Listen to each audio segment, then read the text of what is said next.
Story time when a client broke a nail. Later that night after she got them done. Client, hey, one of my nails just broke. Oh no, girl. How? That has never happened to me before with anybody else. You were just here today. Client, I was cleaning, and when I got done I looked at my hand and noticed I had a broken nail. I don't think that's possible, love. Unless you banged it really hard. Client, can you just fix all my nails for free since I've already... So I walk in on my cousin and my boyfriend doing the dirty on her couch. They quickly get up from the couch and get dressed. Of course, by that time, I'm in hysterics. I'm crying and yelling. My boyfriend instantly got on his knees and begged me for forgiveness. I went up to my cousin and I punched her right in the face. She wasn't expecting that. And I said, well, this is the guy that you've been dating, isn't it? She said yes, and that she was just trying to find the best way to tell me. And so she just thought the best way to tell me was to get me to walk in on her and him doing the dirty. I punched her again. My boyfriend came to her rescue though. Instantly went into hero mode, which made me even angrier, so I punched him too. I stormed out of her house and went back to my house. Well, I told my parents everything. And my dad went over to my uncle's house, my cousin's dad, and he told him everything. She was about to turn 19, so he took away her phone and her car. And I get a phone call from my ex. Story time on how my mom tried to convince me to have a threesome with her. So I had just graduated high school, and my mom was single for a while. Then she started dating this guy, which me and my brother really liked, but he was a few years younger than my mom. And honestly, we were happy for her. She was very depressed and miserable with my dad, so we were okay with it because she was finally happy. So like I said, I had just graduated high school, and I always said I never wanted to go to college, so I started working retail. One day while I was at work, my mom called me and said, "Hey, let's go out shopping." And who am I to say no? So after I got out of work, I met my mom and we went lingerie shopping. That's what she specifically wanted to get. So we were at the store and the first thing she said was, "Let's get matching sets," which was weird coming from my mom, but I said, "Fine, come back for part 2. Girls, tell me about a time where your quick thinking probably saved your life. I'll go first. 2 years ago, I was walking my dog at the park and a man approached me and asked to take a picture of her. And I said yes, because why not? It's a picture of a dog. So he starts taking a picture of my dog, and then I realized that he was like holding up her collar, and then it hit me. My address is on that collar. He's not taking a picture of my dog, he's taking a picture of my address. So I told him that I actually didn't feel comfortable with him having a picture of my dog, and I asked him to delete it. So he deletes it and then like starts walking away really fast. And I was like, "Excuse me, sir, no, could you also go into your deleted album and delete it from there?" And he goes, "I don't have a deleted album." And I was like, "You have an iPhone, everybody has a deleted album, could you please delete the picture?" And he was like, "Sorry, I don't have a deleted album," and like keeps walking away. And keep in mind, this is like 2 PM in a park, like there's other people around. So now I'm like chasing after him and I'm telling him, "Sir, I know you have the album, I will show you where the album is, can you please go onto your phone so that we can delete the picture?" Oh, part 2. What is the creepiest thing your kid ever said? When my daughter was 3, she came in my room in the middle of the night, woke me up and said, "Mommy, can you please get the little girl out of my room?" And I'm sleeping. I'm like, "What little girl?" She's like, "The little girl, she's jumping on my bed. She wants to play with me. She won't get out of my room." I'm like, "Oh, just sleep with me." So she slept with me. The next day, I didn't think anything of it. Then she comes to me and says, "I'm so sick of Daddy moving my toys around in my dollhouse. He comes in my room and plays with my dollhouse and moves them all around." I'm like, "I highly doubt your father's doing that. He probably banged into it by accident, making your bed or something." This went on for pretty much every morning. Somebody's rearranging my dollhouse. Didn't think anything of it at all. The only reason I thought of it was because one night, me and my husband come in from outside and our oldest daughter comes. We decide to go no contact with my mother-in-law for the rest of my pregnancy. Until she decides to apologize for what she's done, we don't want to speak to her.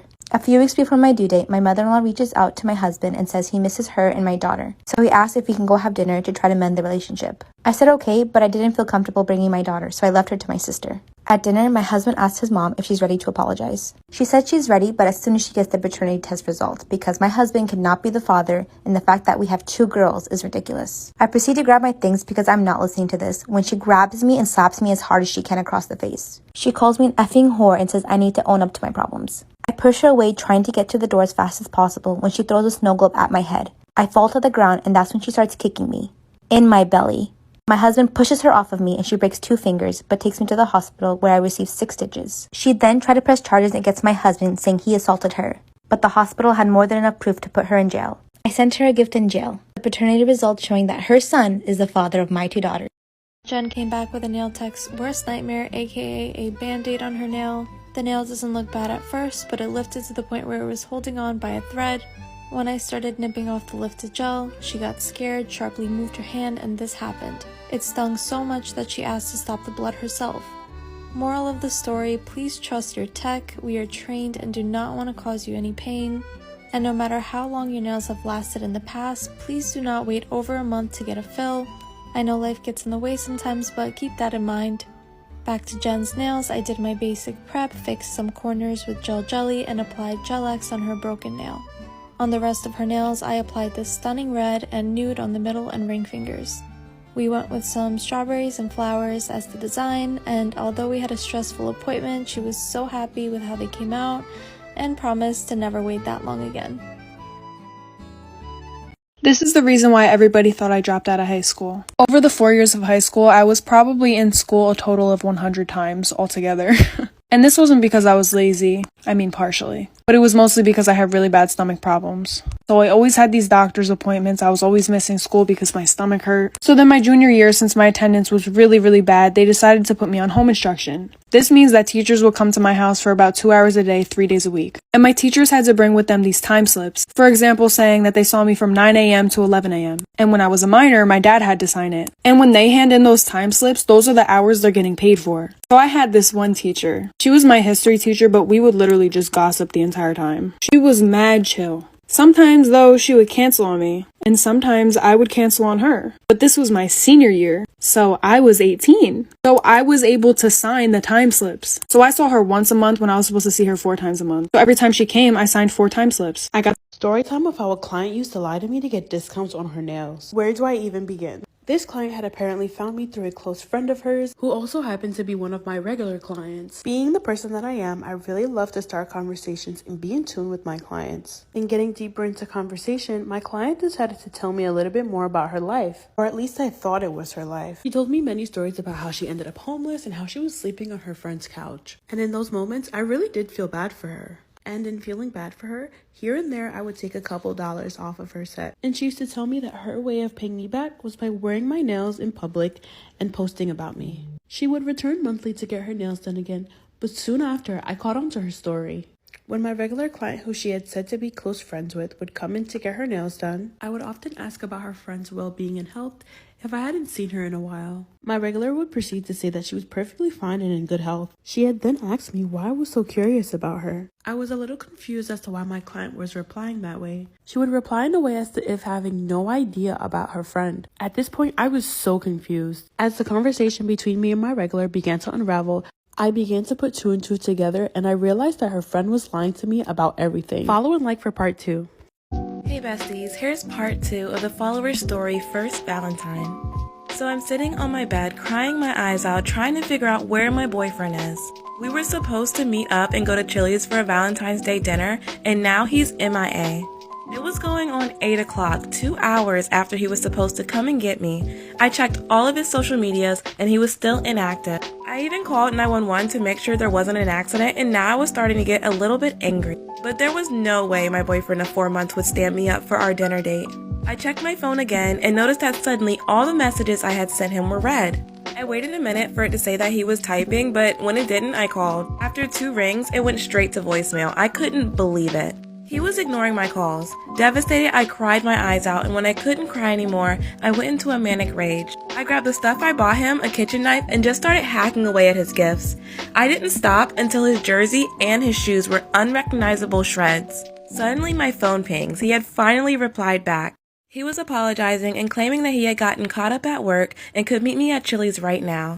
I stared at the text message, still holding my weapon, and after a couple minutes, I finally replied back, okay. To this day, I don't know why I did that. So anyway, as I pull into Chili's, I see him parking. We greet each other with a kiss. As he's apologizing, I notice that he doesn't have a gift for me. Not wanting to overreact, I just walk inside with him. As we're waiting to be seated, I also notice that he looks very put together for someone who just got off a long day at work. His suit was pristine, he smelled like cologne, and typically, after a long day of work, he usually has some armpit sweat stains, but today he was completely dry. He could have easily just changed his clothes in the car, so I didn't really question it, when I probably should have. So, this is when everything goes down. It's super packed inside Chili's tonight because people have reservations for Valentine's Day. So as we wait in the crowded waiting area, I barely notice when this woman walks up to my boyfriend. And she just stands there, staring at him, looking angrily into his eyes. He tries to look straight through her as if he doesn't notice her standing there, staring a hole through his head, but I notice. So I ask, what's going on? Still staring at him, she says, I followed you here after our date and this is the big emergency that you had? I couldn't breathe. Was I really in a situation right now? Is this a joke? She slides a ring off her finger and throws it at his face. You're married? I scream. He continues to stand completely still, ignoring both of us, not saying a word. So she answers for him and says, we were engaged. He just proposed to me tonight, on Valentine's Day. My jaw drops, and so do the people standing around me watching. Then she turns towards me and says, and I'm the mother of his kids. A man near us eating his lava cake spits it out and yells out, oh shit.